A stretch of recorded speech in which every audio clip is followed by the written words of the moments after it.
Bonjour à tous, bienvenue dans cet nouvel épisode. Je vais vous expliquer aujourd'hui comment pulvériser la colle Strato-Grip avec sa version toile d'araignée. Alors il y a une technique très simple, on appelle la technique 10-10. Alors pourquoi 10-10? Parce qu'on applique un jet de 10 cm de large et on se tient 10 cm de haut par rapport au support.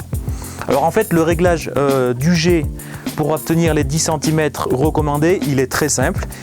C'est uniquement avec la petite molette que vous trouvez à côté de la gâchette. Donc en fait, si vous voulez, plus vous l'ouvrez, plus votre jet sera large. Donc là, pour le coup, c'est pas le but.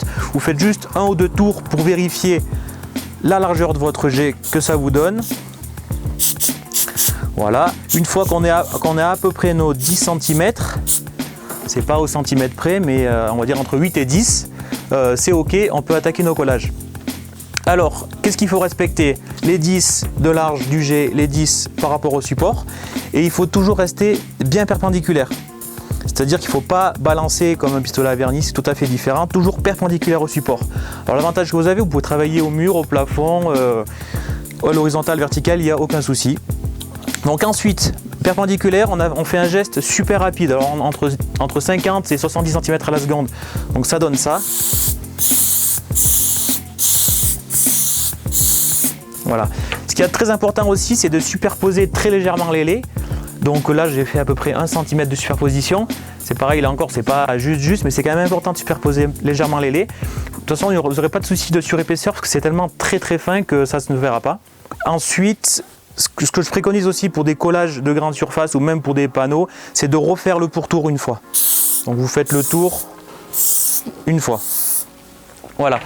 Le gros avantage si on l'applique de cette manière, c'est que vous n'aurez pas de surépaisseur. On met uniquement 80 grammes de colle au mètre carré, donc c'est très fin et ça sèche tout de suite. Voilà. Donc là, c'est vraiment les préconisations parfaites pour une toile d'araignée. La règle 10 par 10 avec une pulvérisation super rapide. Alors je rencontre aussi bien souvent chez des utilisateurs des mauvaises applications. Alors je voulais vous en parler aujourd'hui afin de ne pas les reproduire. Donc on en rencontre souvent 3 types. Donc la première avec un jet donc, de 10 cm toujours, donc ça c'est bon. Mais par contre l'utilisateur se tient trop près par rapport au support. Donc ce qui fait c'est qu'il y aura une surcharge de colle, trop de solvant, et ce qui va se passer c'est qu'il va y avoir des bulles. Donc là je ne sais pas si on le voit très bien, mais il y a des bulles de solvant qui vont être très longues à sécher ou même qui vont rester enfermées dans la colle. Et ce qui va se passer c'est qu'au moment du plaquage, vu qu'il reste toujours du solvant, il va falloir que le solvant à un moment donné s'évapore. Donc souvent ça va créer des petites bulles ou même du décollement. Donc c'est très important de bien faire les 10 cm, mais de se tenir à 10 cm de haut aussi. Donc si on se tient trop bas, ça va faire ce jet. Et un geste très rapide, contrairement à ce que je viens de faire, qui est catastrophique. Ensuite, ce qu'on peut rencontrer aussi, c'est toujours le client, il se tient à 10 cm de large, mais par contre beaucoup trop haut. Alors là, ce qui va se passer, ça va vous faire des toiles d'araignée très grossières, avec un jet plus large ou plus fin, tout dépend de la largeur du jet, qu'on avait réglé avant, mais des toiles d'araignée très larges avec des surépaisseurs. Alors là, même si vous faites du strat, c'est garanti que ça va se voir. Et en plus de tout, là aussi, vous enfermez encore du solvant, donc c'est très mauvais. Donc toujours quand vous êtes à 10 cm de haut. Je ne le répète jamais assez ça.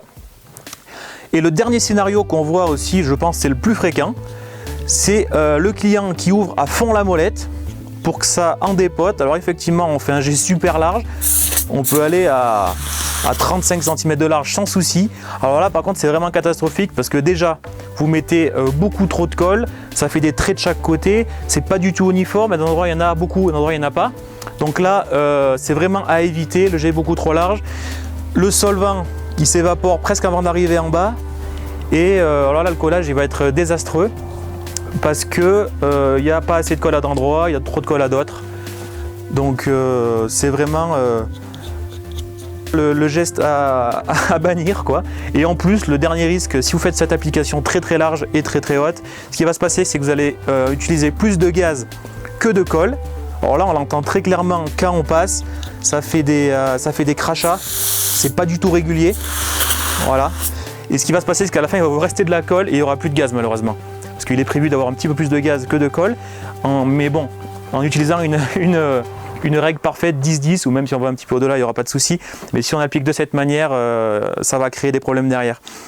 Donc Pourquoi on insiste là-dessus? Parce que bon, peut-être en premier abord ça va coller, si vous marouflez bien. Alors autant que vous n'aurez pas des soucis, autant que vous en aurez des gros derrière. Donc c'est pour ça qu'il faut vraiment respecter les techniques d'encollage. Pour la toile d'araignée, c'est toutes les mêmes, pour toutes nos bonnes toiles d'araignée, c'est la même technique, 10 par 10, application rapide. Merci à tous d'avoir visionné cette vidéo jusqu'au bout, et puis on se dit à très bientôt pour un nouvel épisode.